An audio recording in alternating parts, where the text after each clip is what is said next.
Good afternoon. Welcome to episode 4 of Nozzle Reaction. It's Matt Van Giesen and Andy Prisco. Great to be back. We took a somewhat of a lengthy holiday break, but Matt, good to see you, brother. Hey, yeah, you too, Andy. Great to be back. What's the image behind you? Let's start there with our respective backgrounds today. Yeah, that's a cool one. I'll hold it together here. So this was one of the first 1403 acquired structure fire training burns that I did that was actually what I'd consider legit. Hmm. It was pretty much by the book as far as my intelligence and education would allow. Um, So this was the morning of the actual burn. We trained in the house on and off and did some small little room and content fire, just kind of a burn barrel type fires for about 3 months in that house. But this was the morning that we were actually going to burn it to the ground for training. We were doing a final brief and walk around, and the person on the left, well, the person with their back, with the Scott Air Pack, that is me. I was the instructor in charge of the burn, and to my side is my good friend Sean. Um, Sean was the safety officer for that burn. He was fulfilling a position as it was a new position, a volunteer lieutenant position that had been newly formed as a safety officer. I don't know if he had actually filled the position yet, or was if that was in his future. Anyhow, so Sean was we were doing a final walk around before we burned the house. He had found, I believe at the time we were looking at like a hornet's nest or such, and deciding how to mitigate that as a hazard or a safety concern. But Sean is what a tremendous friend in the fire service and in life in general. We became really close hunting buddies. Sean and I, he encouraged me as I was pursuing my education in the fire service, basically handheld and walked me through my online colleging as I got my associates in fire science. Just a real good guy, good mentor and friend. And he came and went. His time here on locally was dictated by his wife's schedule. She was active duty. She was a pediatrician in the Navy. So he moved around quite a bit. He had come from the East Coast firefighting back in Maryland and then out here. And then he moved on to a couple overseas assignments with his wife. And then they're out on the peninsula somewhere. They're still in Washington. I don't want to say too much for his privacy. But again, Sean's a great friend. And I just found out over Christmas break, he has been courageously fighting cancer. So kind of dedicating this one to Sean. That's why that picture's up Yeah, there. let's do that, man. Yeah, to Sean. Thank you for sharing that. And I certainly don't know him, Matt, but any friend of yours is a friend of mine. And Absolutely. please let him Yeah. know that you know, he has certainly my best wishes and support for anything he needs. And uh, you know, uh, we're in a funny line of work in this business where the show must go on, but the consequences of what we do can very often stay with us long after we're involved in the service, whether it For be sure. physical or mental. And certainly the discussions about that on the psychological side are increasing, thank goodness. But to have to manage cancer, we had, of course, in this past year, a lot of attention paid to John Stewart Hmm. about all the firefighters at 9/11 who needed ongoing medical support, and his efforts to get the federal government to recognize that on an ongoing basis were simply extraordinary. Um, yeah, so having dear friends in the fire service and mentors, I think, are a wonderful byproduct of the experience itself, of the craft itself. For sure. Yeah. Yeah. So what do you got Uh, behind you there, buddy? yeah, in my case, this Try was try to follow suit here, yeah, right? you're right. Keep up. The so this was me taking a picture out of one of our utility vehicles en route to the second structure fire of the evening. We had Wow. just mopped up a fully involved single story structure. And then we weren't even done, and we were tapped out again to this particular structure, which by the time we got there was fully involved, and it was a 3-story Victorian structure, very large bed and breakfast out here in the community. And without getting into too many of the details, there was a number of allegations and some investigation work that occurred, because I mean, in one evening in an Sure. island community, to have 2 fully involved structure fires was an extraordinary Right. event in and of itself, and the stress that it placed upon our resources that evening were also equally extraordinary.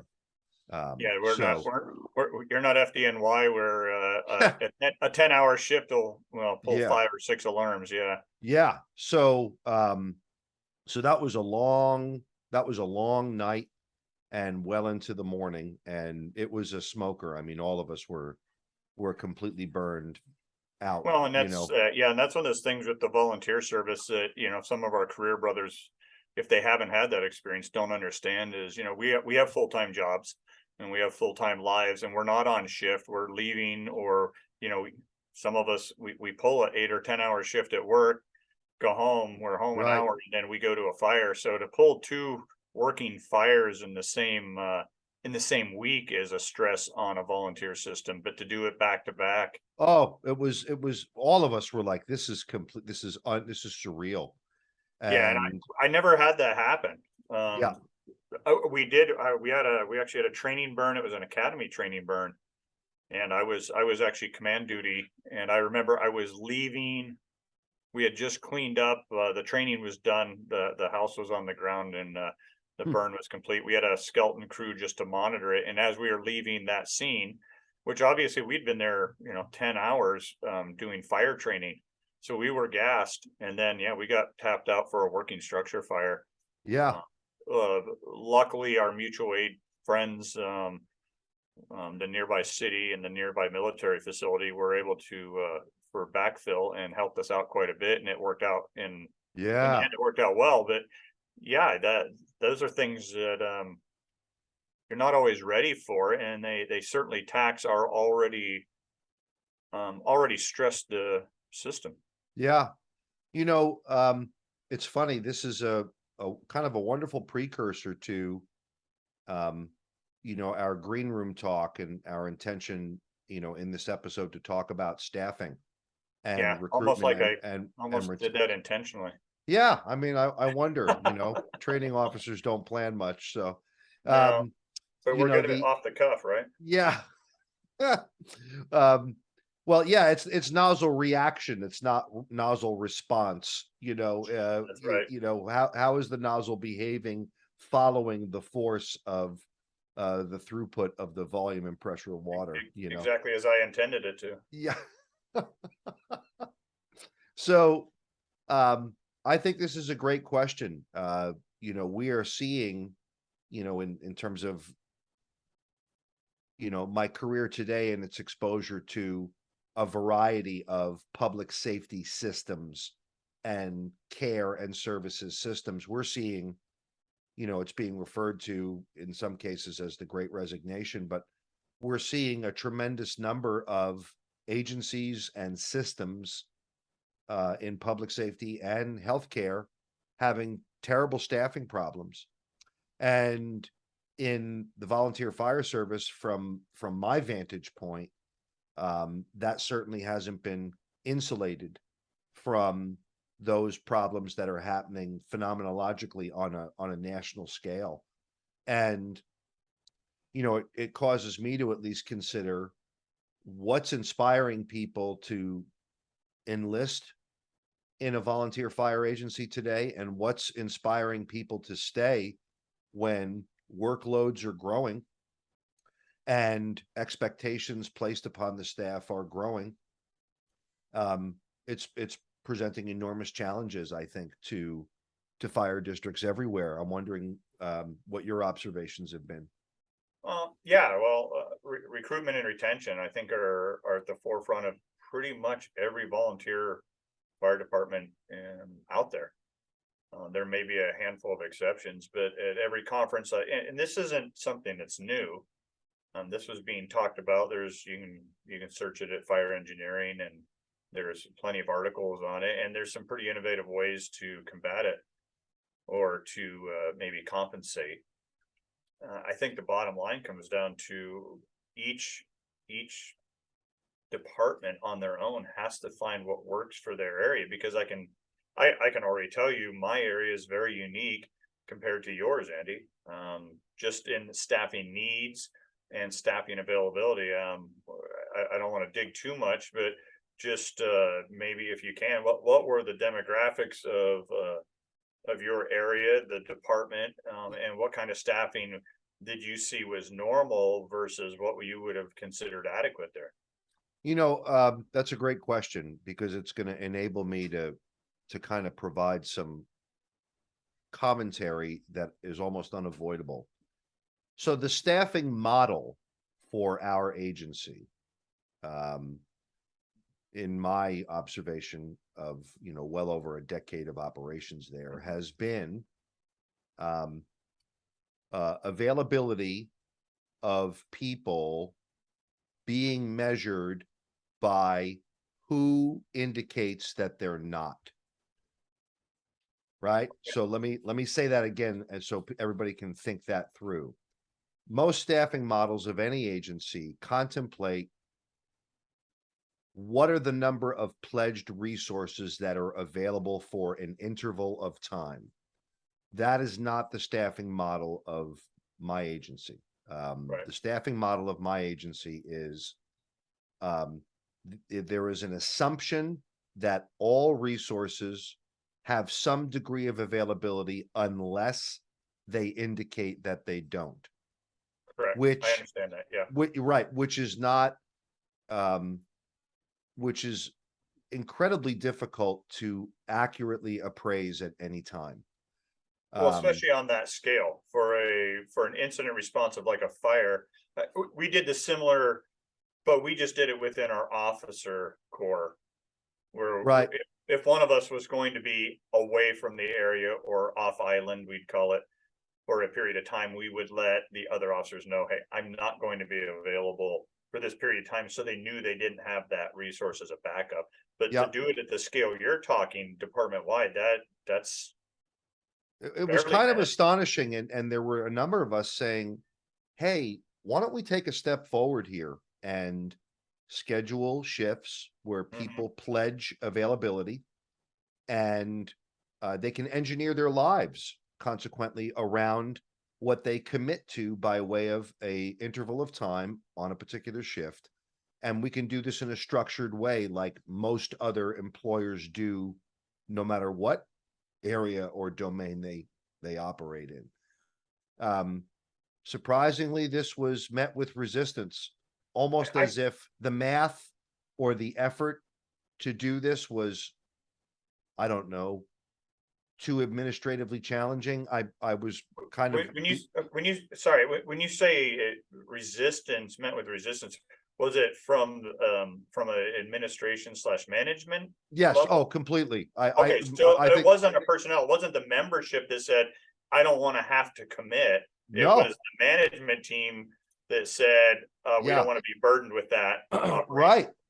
Right. Had We'll they- just assume that. Were you guys using any sort of, and I don't want to mention, because we're not obviously sponsored or anything. I Yeah. don't want to mention any brand names, but there are multiple platforms available. Were you using anything like that on your No. phones where you could indicate a shift or that your availability or anything? There was technology that was being employed for a number of functions, but not for staffing.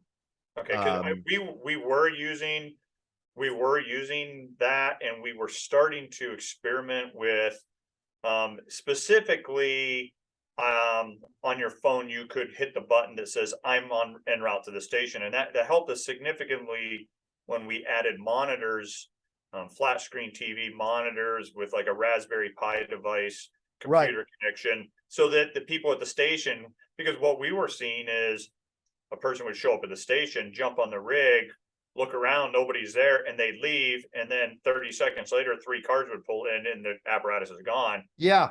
So we Which were is a able to whole, buffer that with an automated, yeah, I'm en route to the station, but we hadn't gotten to the point where we were actually availability pre-incident was being discussed yet. what's astonishing to me is that this is like ICS 101, right?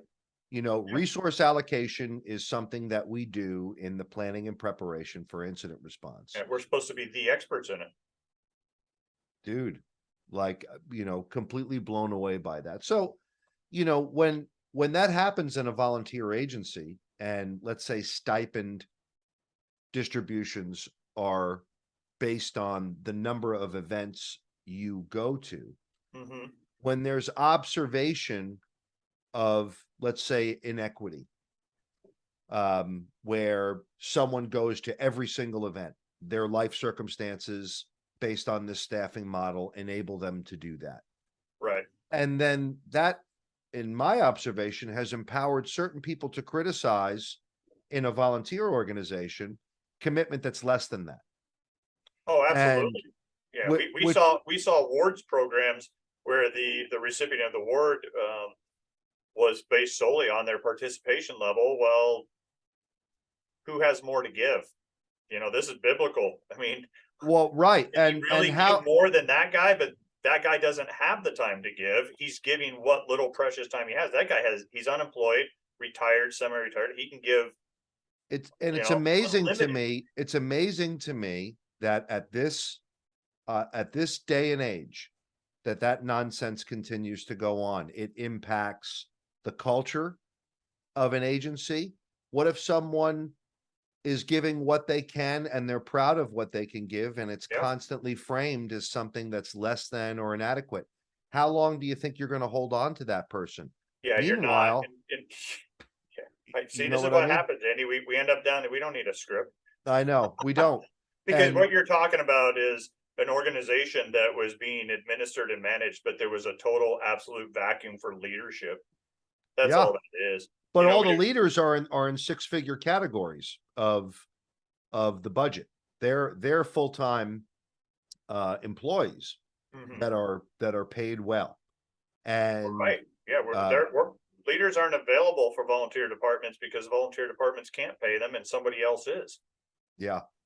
Well, Well, and that's in not our age, necessarily true because I know that organization had you available, but they tend to, when you have, my experience is that when you have people in positions of authority running organizations such as a volunteer department, and they have great administrative skills and they have decent managerial skills and they have no leadership skills, when a person such as yourself comes along that has leadership skills, that is able to build relationships and get to know your people and earn their respect, those people in authority are very, very, very threatened by you.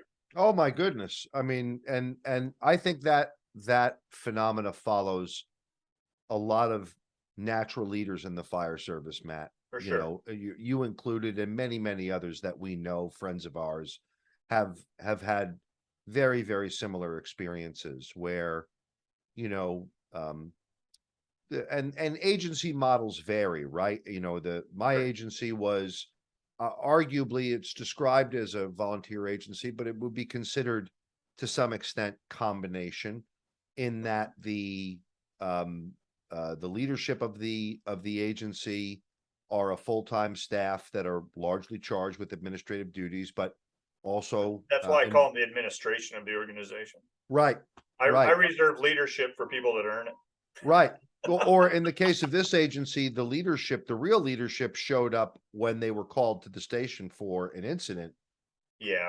but the positional leadership was anchored in the administrative staff. So there's a culture of not even a complete sense of appreciation, but almost a kind of like a look down your nose It's at, disdain. Yeah, it's absolute disdain. oh my gosh. Yeah, I always felt that I was a caged animal, that they only let me out when they really needed me. Like when there was a bad call, bad fire, they needed something done. release him from his cage, but otherwise put him back in there because we don't want to Right. deal with him. Break glass in case of, you know? There you go. Yeah. Um, And But back to what you were saying though, is, when you take that person that, let's say they can only answer that one big call a month, but when they do answer, they're critical. They really preserve a service, but that's all they can give versus the guy that maybe, or the gal that might be, let's say that they're not a superstar. They're a good performer. They're average. They're doing the job, and you're happy to have them, and they're there every single call in and call out. But because they get accolades and the person that only comes once a month is getting crapped on, why don't they want to stay? And yeah, then we and turn around and we complain that we have a recruitment and retention staffing problem. it's in my view, it's enraging. It's enraging to observe that happen when it happens. And When we, when when go ahead. people make comments that are anything less than completely deferential and appreciative about a volunteer. That Yeah. is a cherished resource that is far more deserving of thanks a lot, good job. Every day, Um, every yep, day for showing up. yep, and And if those people aren't performing at the level that you want them, if they're not able to do what you need done, if for some reason they show up and they're not contributing and meeting your expectation, I guarantee you haven't found their place for them yet. that's right. You haven't done a good job of helping them contribute. That's our Yep, job. That's our yep. job in leadership, especially I was a firm believer that there is a position in the volunteer fire service for darn near anyone. I completely agree with that. I completely agree. I had a gentleman, I'm gonna be careful, but with because I don't have his permission, but he wouldn't care anyways. His name's Walter. Walter showed up, and some of the guys watching this will know who I'm talking about. Walter showed up here. He came from the East Coast, so he has a different culture with the volunteer fire service than anybody that's been one side or the other. It's just different. I'm not saying it's better back there, but volunteer fire service on the East Coast is really, really different than it is out here. So he'd come out here with that. So I knew what he was talking about. I knew his background. And the thing about Walter was Walter had bacterial meningitis and lived. He survived. Wow, dude. He wasn't supposed to. And he had a myriad of health problems. And he showed up and he started hanging out around my station. And of course, people were like, he can't be here. He can't do the job. I'm like, there's a place for Walter here. Whether Walter's position was going to be just I don't want to use the word cheerleader, but maybe Walter is here just to help manage our culture. Because he has a lot of value there. That would be a wonderful role for a guy like him, because you're exactly right. I'm an East Coastie too. Wayne, New Jersey, where I'm from, is one of the largest, most robust volunteer fire programs in the United States. Yep. Nobody gets a dime. They have immaculate equipment. They have immaculate training. Everybody gets a Class B and a Class A uniform. It's a world-class volunteer firefighting organization, Wayne, New Jersey. And then people out here tell you can't do that. But anyways, so I never told Walter what he could and couldn't do. My job was to lead him, to help him find out what his limitations were. Beautiful. Unfortunately, maybe, I don't know. Eventually he found his limitations to be more than what, it was a combination of the organization, the administration, not comfortable, and through changes in leadership, at the top, he just kind of faded off, unfortunately. But I never restricted his abilities. I had him do that. He had to define what his limitations. Eventually, the idea was he would maybe become a driver pump operator for me only. I mean, he realized he was never going to pack up and go in a burning house. He was happy doing just just a helper role. Yeah, you could put him on a pump panel, and if he wanted that, he'll make that work. That's right. And I gave him every freedom to do it. And he eventually found that he couldn't even, physically, he was unable to get up off the apparatus safely. But who am I to dictate that? Well, you got to find that out. You're providing opportunity. I'm just a safety net. Yeah. I'm not I'm not going to hide behind some liability BS that I can't let him try it because if he gets hurt, he'll sue me. No, Yeah. I'm going to be there as a safety net. But the, here's the thing: if I tell him he can't do it, and then he goes off pissed, and then he tells everybody else, and how does that Oh, help my recruitment and retention? If in he an goes around and organization, it doesn't. it's your most cherished resource is the spirit of volunteerism, whether it's the person whose life circumstances enables them to respond to every call. They are no more than the person who can only respond to a percentage.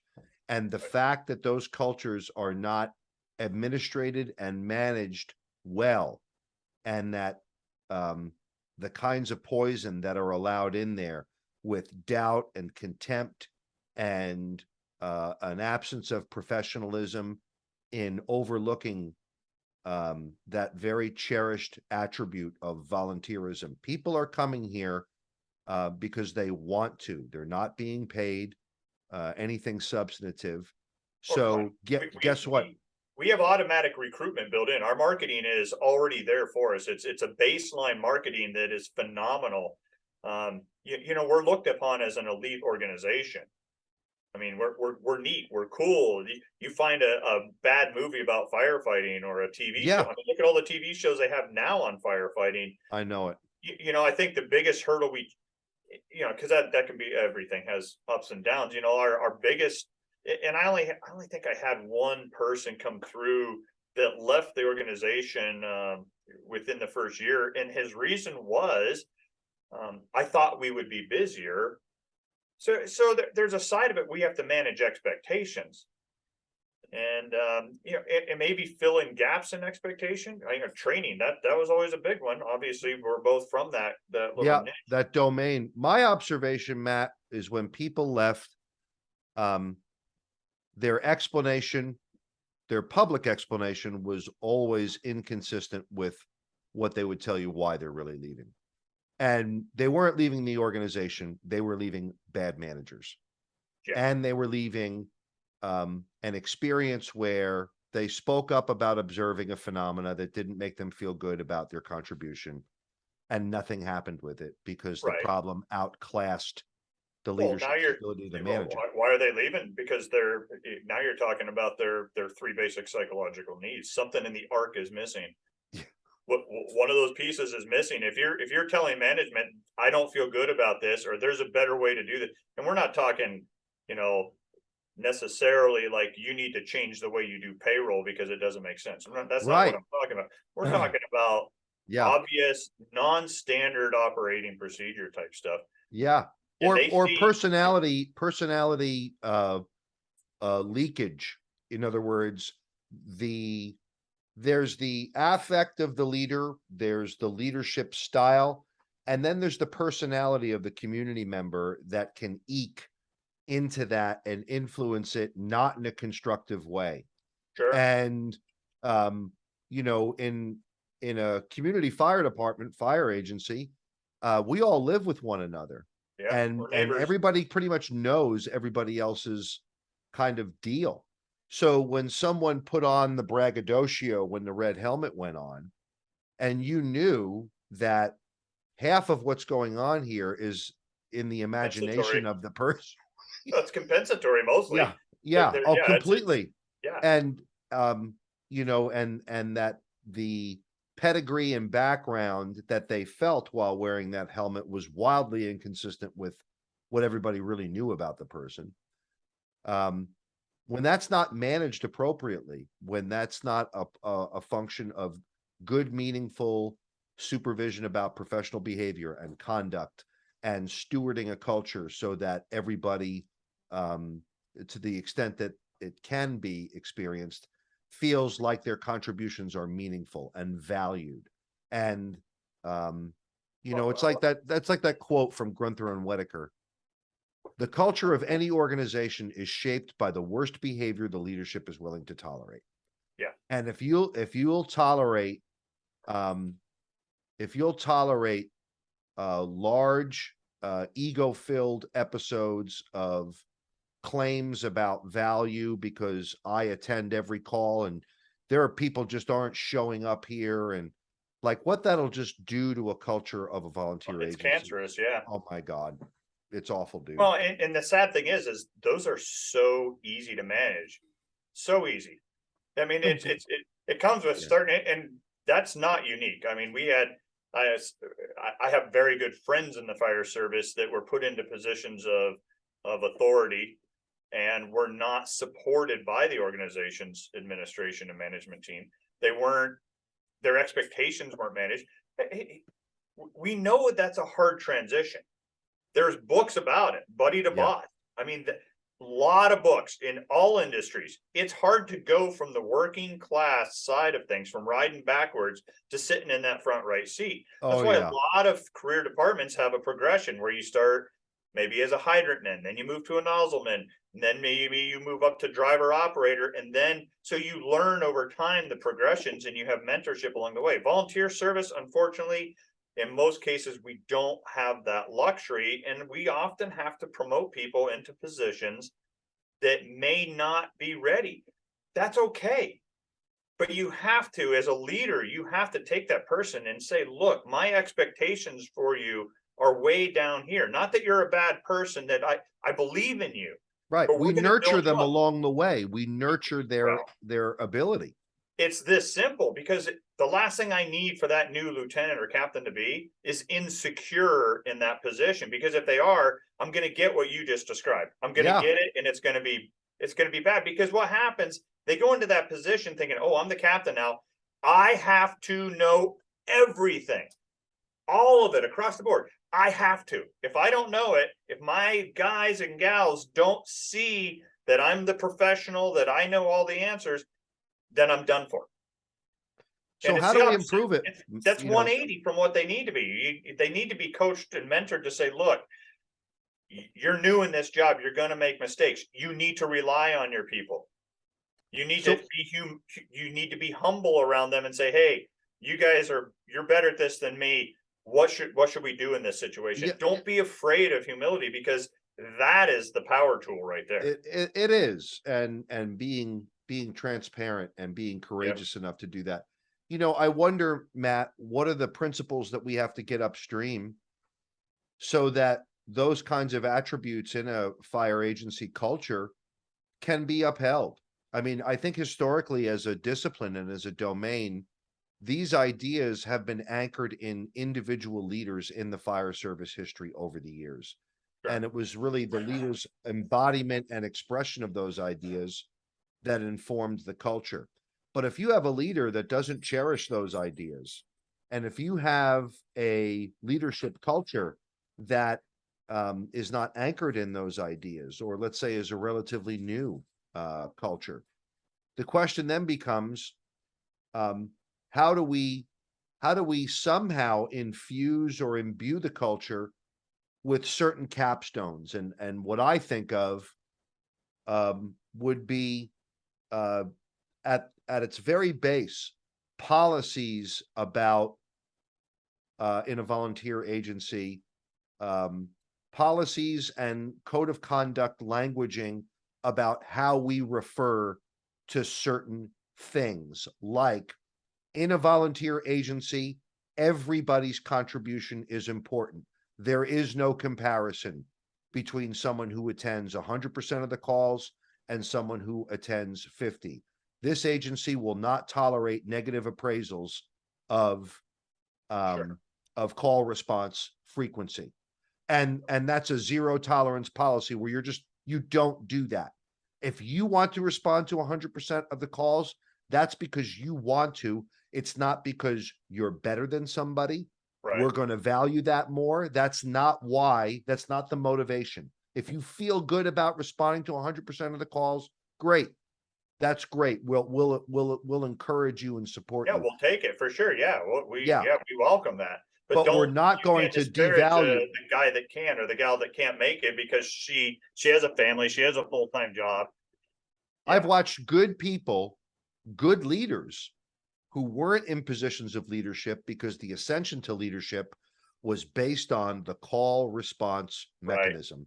Right. And then And good we had the people get wrong passed people up in and leadership and good people with, in some cases, career fire service histories who came to a community to retire.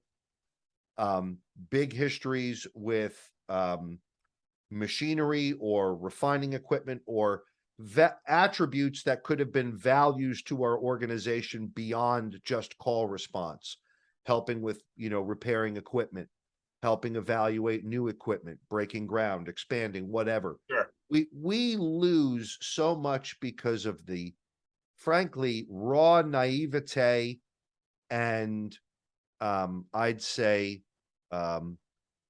lack of maturity. Well, and how many times do we not get to know our people, or if we get to know them and we find out they have a specialized skill like that, we're insecure, so we shut them down before they even get a chance to contribute. It's awful. It's awful. It is. Absolutely. I lament what I see is eroding leadership capacity in the public safety agencies. I got to do a training just next week for 4 large county districts in some new programming that's coming down the pike where the fire service is getting more roped into mental health crisis response. Right. Yeah. And when I see the enormity of what's coming with the new and additional demands that are going to be placed on fire EMS agencies, I get worried about the level of sophistication of some of the instantiated leadership nonsense that are in our agencies across the state.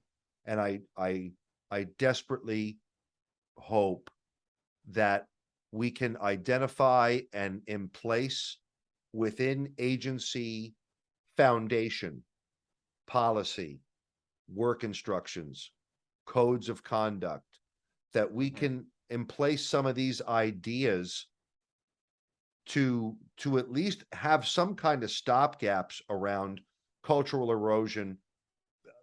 Frankly, for the simple reason that there is no regulatory oversight that I have seen that does anything to course correct a fire district. No, Like in no, the they're healthcare free to world, run how the they want. DOJ will show up and they'll take your whole, like everybody in the black suburban will show up. You Right. do Right. too much seclusion and restraint in a psychiatric care and services system. Department of Justice shows up. They say, we'll pull your funding and we'll take your whole care system over. And this entire administration that's getting paid millions of dollars in payroll, they're gone. So Well, this you will have be to fix it. interesting. Yeah, this will be interesting with the fire service, because I think that piece of the fire service, I think it's an assumption, and for lack of any other direction, maybe they see that as being under the umbrella of Department of Health, because that's where our medical licensing comes through. Right. But that's more of an individual issue than it is an organization, because the organization doesn't really have, I mean, yeah, they're registered as a sponsoring agency with Department of Health, but they're not. Healthcare Authority has no purview over this. Right. Now they have developing purview over mobile crisis in the Pacific Northwest. In other words, Okay. Healthcare Authority in Oregon and California and Washington have oversight on the practice of mobile crisis response, no matter who does it. But it's largely got to be proctored by graduate level designated crisis responder certificates.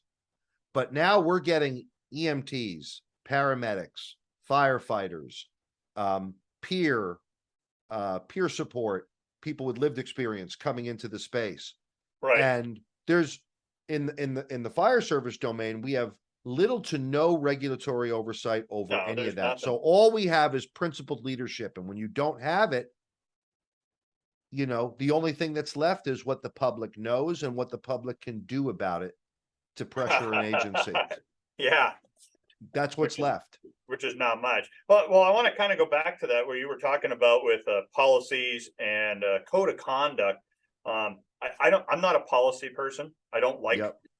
I understand the necessity. So I always break things down in a kind of a logical, and we talked a little earlier in the green room about it. But I look at 3 functions of, let's just say, the fire chief. when I put a fire chief in a position, or if I envision that position, you know, they're administrative, they're admin, which is really, you know, admin is kind of HR. That's a human resources, finance, payroll, those types of things. And then I have management, and management to me is policy. Those are the policies that run the organization. Those are the logistics, excuse me, the maintenance schedule, training schedules. Those are all managerial type functions. How do we bring people in? When's the academy? Our training plan for the year, replacement of vehicles, replacement of equipment. That's all driven under the management system. But then we have the leadership system. And the leadership is, what's your name? What do you do for a living? What do I have to do to keep you here every day? What's going on in your life that I need to be aware of? Making sure, yeah, little thing. One of the little things that I always did, and I'm not saying this is a necessity or that everybody needs to start doing this tomorrow, but I was kind of known for it too, was I made an in with I always made sure I was good on the administrative personnel. And when new people would come in and get assigned to me, the first thing I wanted to know was their birth date. And I put it in my Google Calendar. I have a separate calendar just of birthdays. To this very day, there are a number of people that I still maintain contact with. And on their birthday, I send them a text. It just says something simple. Hey, I hope you're having a great day. Happy birthday.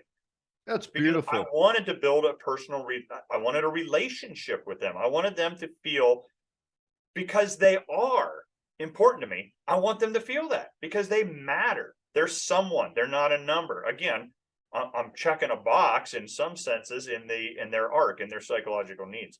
So when I look at, do I want my organization to be policy driven or values driven? And when you talked and you made the statement there about a code of conduct. Code of conduct is not policy. That's a value. That's a shared value system. That's me saying, Andy, this is our code of conduct right here. I'm telling you what my values are.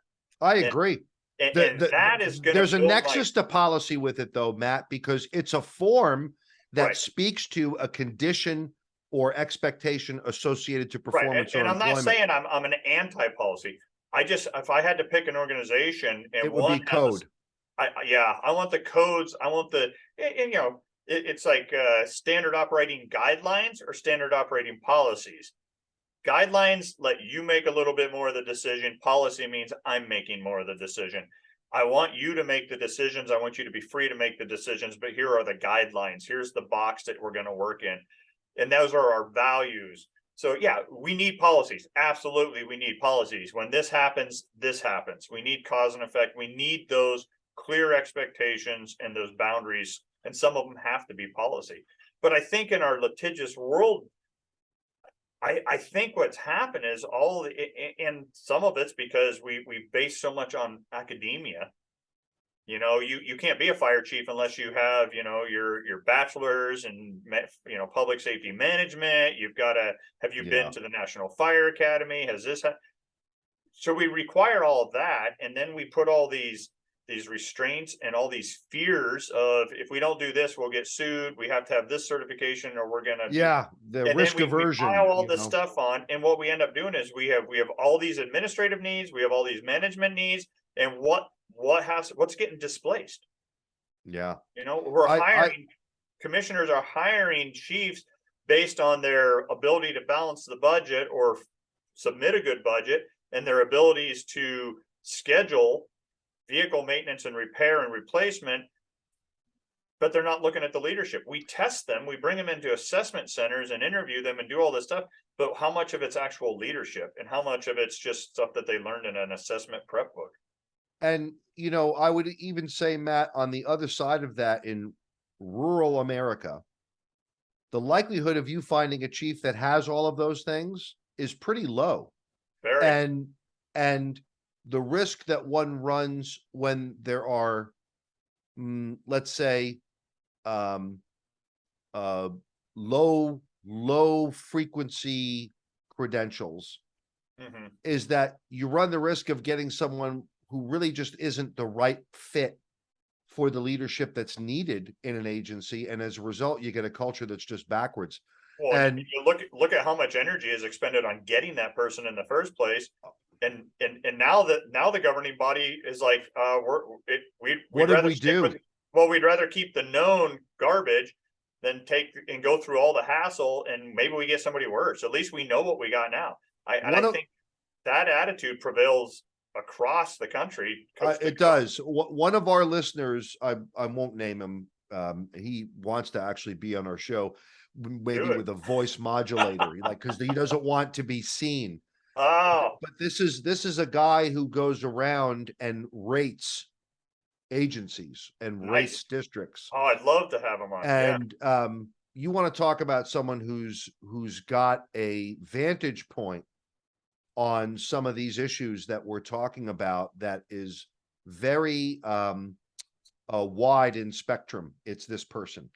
And we got to figure a way to kind of obscure their image and voice, but sure. wonderful stories that they wanted to contribute. Loves the work that we're doing, and maybe we can get him on sometime soon. Yeah, image is fine. We can just have him not turn his camera on, but getting his voice, we'll have to figure that out. Yeah, yeah, yeah. The voice Concerned about modulator, that. Yeah, we like don't one of want that. those But yeah, I'd love to like hear one of his. those FBI agents that whistle blow, and they changed the Right. pitch and modulation of the voice. So when I was visiting, Just go to the Halloween store and and he can talk like a vampire or some yeah, maybe monster. maybe we could do that. So Well, I'll anyway, tell you, Matt. it would be cool because you know what always, I guess our greatest weakness, I know for me, my greatest weakness isn't what any of the stuff we're talking about necessarily. It's my it's my blind side. It's what I don't know. I can only speak to what my experiences have been and what's been shared with me. So, I may be talking out of turn. I mean, for all I know, maybe in the other 49 states, things are going way better, and there is excuse me, oversight in the government side of the agencies that they work for. I don't know. I just That's make, not what I'm seeing. I mean, and I have a little bit of a vantage point in terms sure. of public safety agencies and public safety agency leadership throughout the United States. And I think that what we're describing here is really being experienced on a broad scale Well, because and I know for a fact that the recruitment and retention stuff that we kind of started talking about, that is an issue that plagues. And if anybody's watching, if any of the 4 or 5 people that catch this um, would be so inclined, I mean, seriously, throw a comment up on the YouTube, throw something in there if you have an experience, something that didn't work, especially if it did work. I'd love to see comments on things that worked in your yeah, agency for recruitment retention. I had some notes. I know the department I used to be in started, I believe, I don't know how, I don't know the status, but they were talking about doing a high school program, an explorer type program. I think those are phenomenal. They can be overhead intensive if you don't have the staffing, the full-time right, staffing, because the management, the administration, it's pretty light. It can be probably absorbed with your existing administrative staff, but the management of something like that, and then obviously the leadership. I mean, we're talking about high school kids that you have to, well, the biggest one is managing their expectations, because they're going to expect to go running into every burning building there is, and they can't. There are laws and right, right, guidelines around that, but managing their expectations to a point where you can keep them interested, and bring them and basically on board them someday as active firefighters, things like that. Where I came from, we didn't, it wasn't a formal thing, but we had individuals that came into the department, and the only thing they did was they drove the apparatus. And it was a yeah, different system. They would get elected as the captain of an apparatus, but I'll tell you what, they knew that apparatus inside and out, and they were really superb at operating it, or else they wouldn't get that position again. And that yeah, was their only job. Now, some people say, well, I need my in some systems, it's a requirement that driver operator be able to perform on their functions. But in a volunteer world where I can take a driver operator only or nothing, I'll take the driver operator only. exactly. And furthermore, um, that uh, that the driver operator in their limitation Mhm. let's say, whether it's due to desire or some kind of, Age, it could just be disability, age, age, whatever the case might be, a community, claustrophobia, they don't wanna put a right? pack on and do it, whatever it is, yeah. That person's contribution is as valued and cherished Absolutely. as someone who is fully functional in all of, let's say, the disciplines. And it just leads to a better culture and less problems. And when we enable the constant comparisons of those things beyond, look, there's the fire crew, general ball breaking approach that we all have with one another. That's one thing. When it gets away from that and becomes a force that causes groups of people to shape their worldview around a person. It's divisive, is Oh, what it it's is. terribly destructive. Well, and And I have experience where we had a support group, and they exist to this day in the organization, but they had a support group, and it started out as a great, and I don't say it's not a good idea. It was and still is a good idea, but the observation I have of it today is it kind of got out of control, and it oh, kind I of, see. Okay. yeah. So now, if you look at the staffing they have today, it almost appears that they have more support than they have active firefighters. So, if you how do you manage as a leader?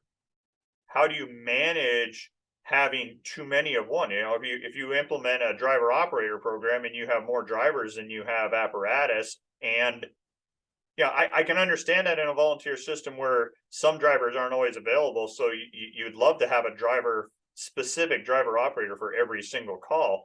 But when you have more driver and everybody's showing up at the station and they're all, well, I'm just a driver operator. That This, that can the, be a problem. So, again, these programs aren't just things we're just not, nonchalantly throwing out there and say, hey, this is how you fix your problem. These take no, oversight, these take, management, these take a lot of leadership, because maybe we get a guy in, maybe we get a gal to join the department as an EMT only. I know some departments run medical only and right. fire only and then mixed. Maybe we bring somebody in as an EMT only, and then once they're in, they're exposed to the fire side, and they're like, oh, I didn't think I could do that. I didn't think I had to, Well, yes, you ability. can. Yeah, Yeah, sure exactly. you can, and let us foster that and mentor you into that position at your pace to see if you like it, because we're talking about net gains here. We You know, are. And the standard has to be more than your fire agency showed up. And there you go. the public is worthy of more. And we've And talked about that before. Right now, I think the expectation of the average taxpayer in our community is that we showed up. So how do we change right, that? right. Again, back to this retention thing. Why do I lose people? Because you said it best. I have this person that responds, and they're making maybe our minimum. They're not making a lot of calls. They have a full-time job in our community. As an owner of the organization, am I reaching out to that business owner that employs this person and explaining how critical they are and how helpful they are? Am And I offering? how grateful we are that they support that their employee is serving community. There you go, Eh, because that could open a door to all of a sudden this employer. I actually had a conversation with a local business owner here yesterday. He called me because he has a young person that works in his business that is applying to one of the local agencies, and they sent him a hire packet, and there are some questions. And as an employer, he had questions as to, he goes, do I have to let this guy go? And how much time do I need to give Right. him? And he And is said, I my want to health care support gonna him. have pay him if he is injured on the fire All ground? these Or questions. yeah. And I'm like, wow, this is crazy. So as public servants in the community, our organizations, okay, how do you engage in your community? Oh, we do an open house every year. Oh, great. Oh, we change smoke detectors. Hey, that's awesome. I love it. But are you engaging in the community? Are you a member of I don't know, what do they have? The Chamber of Commerce, maybe? Are you Community engaged with outreach. them? Yeah, some kind Because of because outreach function. Yeah, because most fire departments, if you, I know the local ones here, and it depends on what size city and all this. I get that. The fire department, local city here, they do all the fire inspections. So most business owners see them as what? a bad thing. Oh, Right, they're the guys that come in, they annoy me, they take out time of my day, they make me right. walk We have an around. opportunity to totally reframe that. We have to reframe that. We have to reframe it as and get these communities, business owners, and these community leaders, the mayors, the chamber of commerce, to understand that to keep their ISO rating, which helps their insurance, and to keep the taxes down, we need our volunteers also.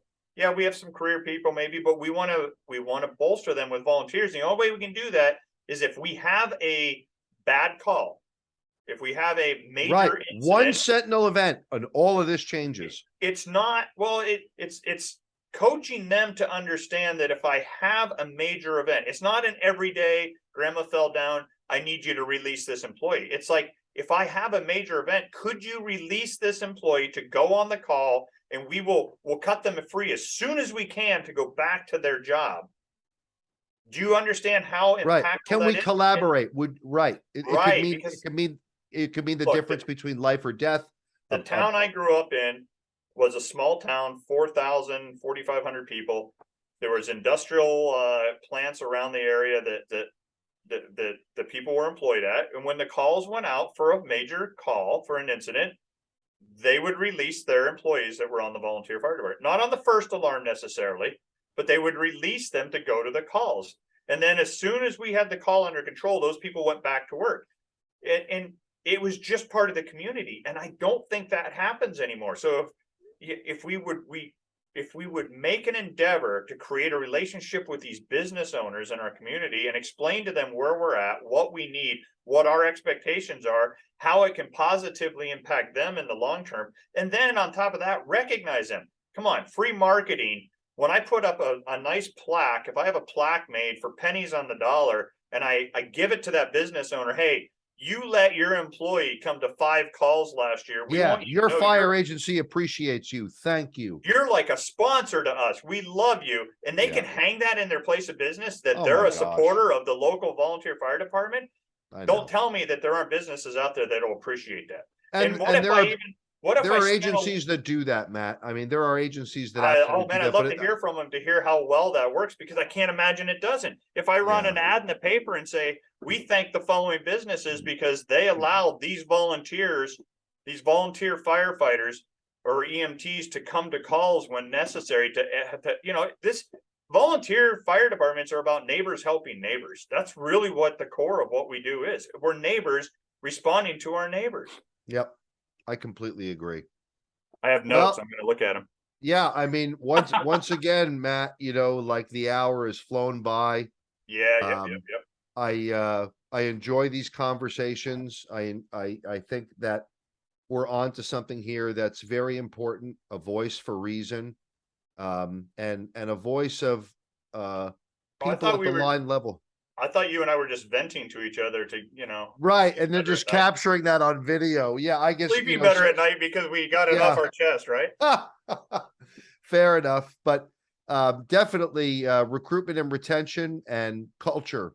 Yeah, and I don't think we're done with this by any means. I think we've scratched the surface. No.